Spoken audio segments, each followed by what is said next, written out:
जब राणा प्रताप किशोर अवस्था में थे, तब एक बार राणा उदय सिंह ने उनको राजमहल में बुलाया और दो घोड़ों में से एक का चयन करने के लिए कहा। एक घोड़ा सफेद था और दूसरा नीला।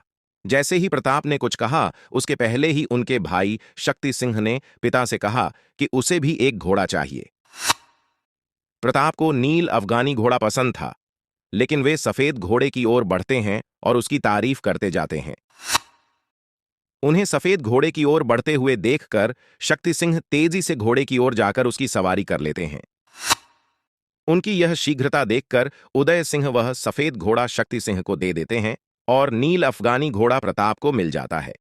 इसी नीले घोड़े का नाम चेतक था, जो महाराणा प्रताप को बहुत प्रिय था। इतिहासकारों के अनुसार महाराणा प्रताप के सबसे प्रिय और प्रसिद्ध नीलवर्ण अरबी मूल के घोड़े का नाम चेतक था।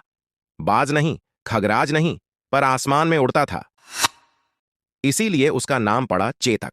इसके पैरों की टाप हाथी की सूंड तक पहुंचती थी और प्रताप ऊपर बैठे दुश्मन पर वार करते थे। बताते हैं कि चेतक ने हल्दी घाटी के युद्ध में अपनी अद्भुत वीरता और बुद्धिमत्ता का परिचय दिया।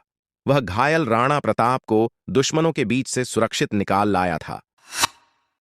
इसी दौरान एक बरसाती नाला लांघते वक्त वह घायल हो गया और वीरगति को प्राप्त हुआ। इस नाले को अकबर की मुगल सेना पार नहीं कर सकी थी। चेतक की स्वामी भक्ति पर बने कुछ लोकगीत मेवाड़ सहित बुंदेलखंड में आज भी गाए जाते हैं। महाराणा प्रताप का जहां भी नाम आता है, वहां चेतक को आज भी याद किया जाता है। माना जाता है कि चेतक बहुत ही समझदार और वीर घोड़ा था। हल्दी घाटी के युद्ध में मुगल सेना से अपने स्वामी महाराणा प्रताप की जान की रक्षा के लिए चेतक 25 फीट गहरे दरिया से कूद गया था। हल्दी घाटी में बुरी तरह घायल होने पर महाराणा प्रताप को रणभूमि छोड़नी पड़ी थी और अंत में इसी युद्ध स्थल के पास चेतक घायल होकर उसकी मृत्यु हो गई।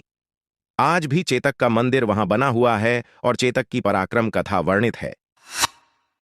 उस समय चेतक की अपने मालिक के प्रति वफादारी किसी दूसरे राजपूत शासक से भी ज्यादा बढ़कर थी। अपने मालिक की अंतिम सांस तक वह उन्हीं के साथ था और युद्ध भूमि से भी वह अपने घायल महाराज को सुरक्षित रूप से वापस ले आया था।